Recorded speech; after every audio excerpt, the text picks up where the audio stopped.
Hi everybody, welcome to the Messy Cook by Dale. I hope you're all doing well. Thanks for all your support and your recipe ideas. I really love it. Please keep them coming. I love your comments as well. Today we're going to be doing a staple, and everybody loves meatloaf. Now, I've been making meatloaf for the last 50 years at least, and it's a favorite in our house. Kids loved it. And it's a recipe that's up here. I never wrote it down. Well, just a little while ago, a friend of mine, Ellen, sent me a recipe for meatloaf, and I thought, okay, I'm going to give it a try, and we did, and we loved it. It was so good, so moist, so flavorful that Dan and I both agreed my old recipe, out the door. This is our go-to recipe from now on. It is fantastic. You're going to love it. So it comes from a cookbook, by the way. It's called The Common Sense Kitchen by Tom Hudgens. And I'm going to put a link underneath. It's available on Amazon. I'll put a link underneath so that you can check it out. All right, so it's going to start with, the first thing you're going to do is you're going to fry up, and you're going to saute them till they're just translucent, 1 large onion and 2 cloves of garlic. You don't want to burn them because you know the garlic gets really bitter if you burn it. So you're going to do that, and then you're going to put them aside and let them cool. And that's what I've done. So in here I've got minced meat and minced pork. You need a pound of each. This came out of my freezer, and it's a little more than a pound. I'm going to say both together it's about 1.5 pounds, but it's all good. You can, I guess, opt it out for minced chicken or turkey. You can do that, I suppose. That would be fine. But I'm going to stick to this recipe because I'm telling you it is so fantastic. All right, so to that I'm going to put the onions back in. And they've been cooled. What you don't want to do when you're mixing up your meatloaf is over mix it. That is a really cardinal rule not to do it because your meat will get tough. The product will be tough. It won't be moist or anything. So you want to take as little time mixing it as you can. So we're going to see what happens here. All right, so the onions on here. Now we're going to just throw everything else in. An unusual ingredient, this is yogurt, plain yogurt. You can opt this out for buttermilk. I've never used this type of thing before, but it works, I'm telling you. This is Greek yogurt, plain. Of course, don't put flavored in. Plain yogurt, and it's used fat-free. Now, sometimes I do cook with buttermilk. I have done. I didn't have any in the house, and I wasn't about to buy any because you have to buy the big carton of it, and I didn't have any recipes for it. Whereas yogurt, we eat a lot of yogurt. Okay, so that's in there. Next, we're going to put in mushrooms. Now, these are 6 ounces of mushrooms. What I did was I bought a mushroom carton like this, and it turns out these mushrooms, it's 8 ounces. So I just put them all in. I'm not going to save 2 mushrooms. I won't have a recipe for 2 mushrooms. So you put in a carton of these. Now you make sure they're really, the recipe says you can grate them. I don't have the patience to grate like 40,000 mushrooms. So I just chopped them up as finely as I could. So that goes in there as well. Okay, the next ingredient is saltine crackers. Now I have not bought saltine crackers in a dog's age. Now they have all these fancy schmancy crackers, all kinds of flavored crackers, and I just don't go to them. But you know what? I got them for this recipe, and you know what? They're tried and true. I had them as a kid. We all did. Great with soup and whatever. So, you know, I'm going to use these. Yeah, I guess you could opt it up for bread as well. But I'm telling you, stick with this recipe. It's fantastic. Okay, next thing is 2 eggs that you've beaten. 2 large eggs. Again, I try to get organic, free range as best I could. Okay, let me see what else. All right, next is, let me see how much of this I have to put in. This is fresh parsley, 1/3 cup of fresh parsley that I chopped finely, and I put in a teaspoon of fresh thyme. You can opt it out for the dried thyme, but you want to put in a little bit more. A little bit less, sorry, 1/2 teaspoon of the thyme if you're using the dried stuff. All right, so that goes in there. Let's do some salt and pepper. Wait a minute, there's more. Worcestershire sauce, 1 tablespoon of that. I mean, you can tell how flavorful this is going to be. is a tablespoon of that. We have Dijon mustard, a tablespoon of that. Unusual, but it works. Tablespoon of Dijon. Let me just clean this off a bit. I'm going to eyeball it. I don't have the patience to measure it. Okay, there we go. Dan, does that look like everything? Oh, and hot sauce. A couple of sprinkles of hot sauce, just to give it some kick. What about the vinegar? No, that comes later. Okay, so we've got Sugar? later. Yeah. So we're going to salt it up. It's a lot of meatloaf, so you want to give a lot of salt and freshly ground pepper. You can always, you know what, if you don't put enough salt, you can always do it at the table. I would rather have less salt and add it later than have too much and just not be able to eat it. Okay, there we go. All right, best way to do this, hands. So let's get started. Okay, here we go.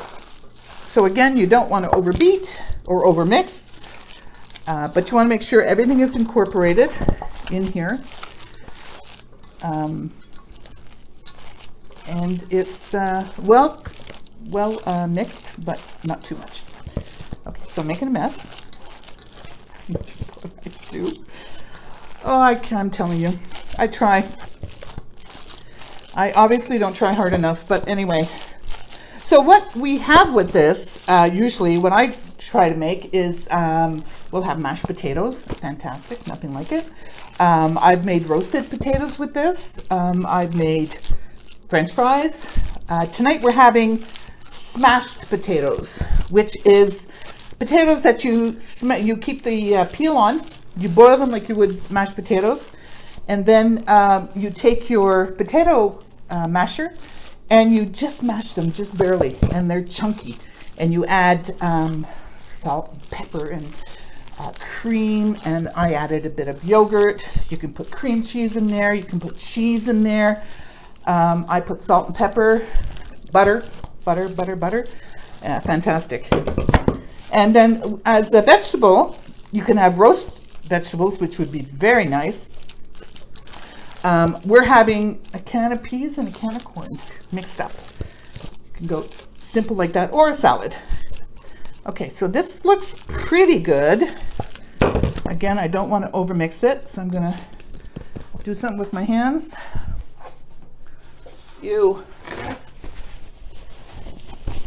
Okay, there we go. And that goes there. All right, let me just give this a mix around, make sure.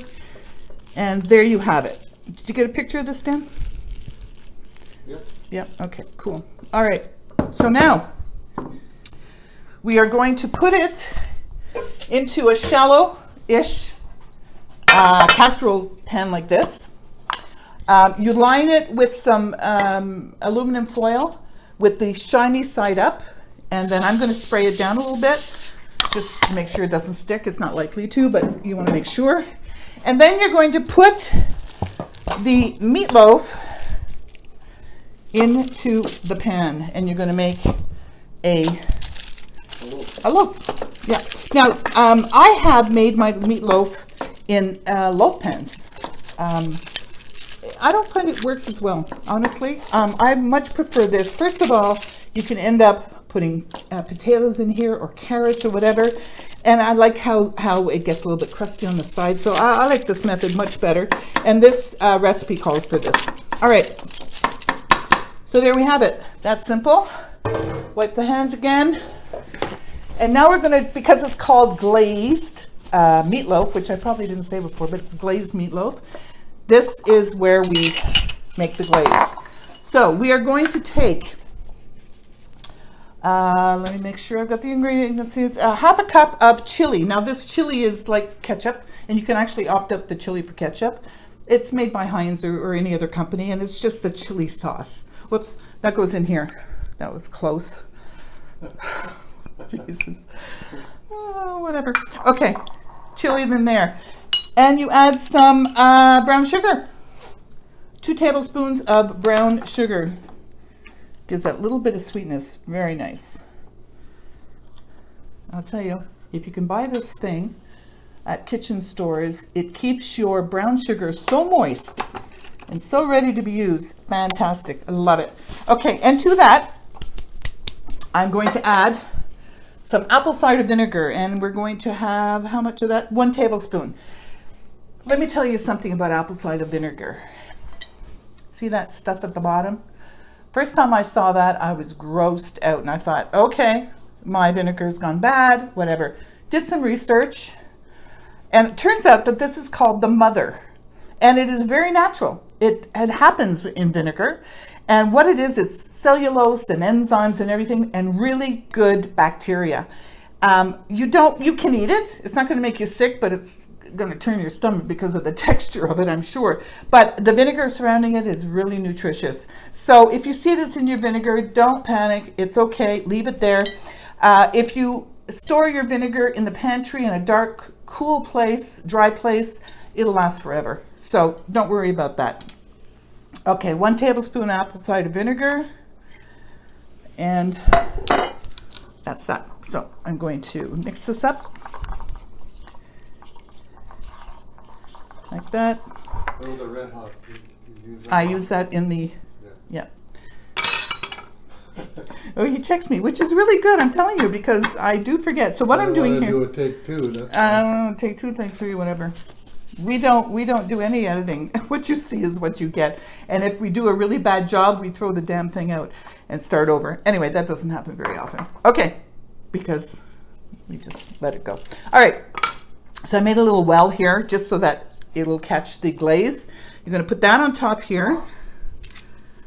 And this gives a little bit of sweetness, and it's so yummy.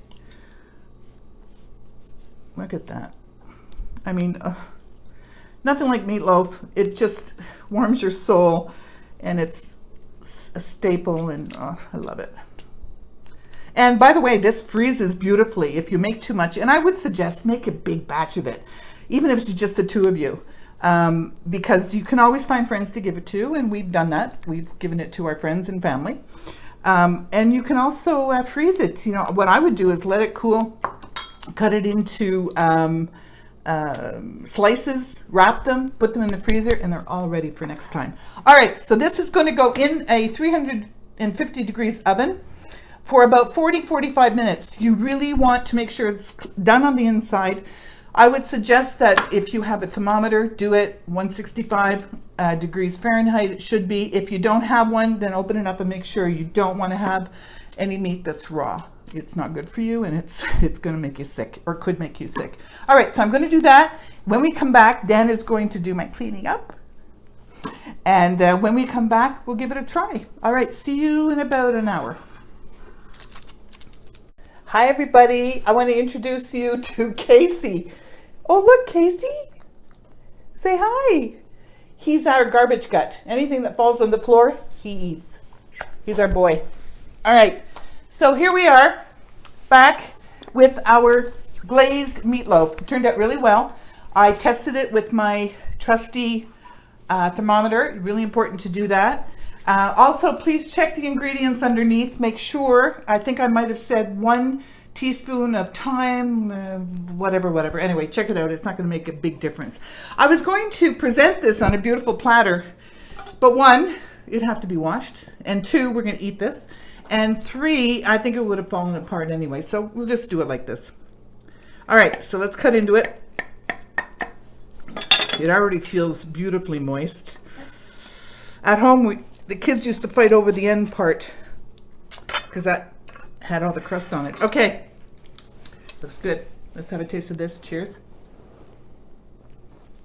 So like I said, today we're going to have smashed potatoes with this, peas and corn, and yeah, let's try.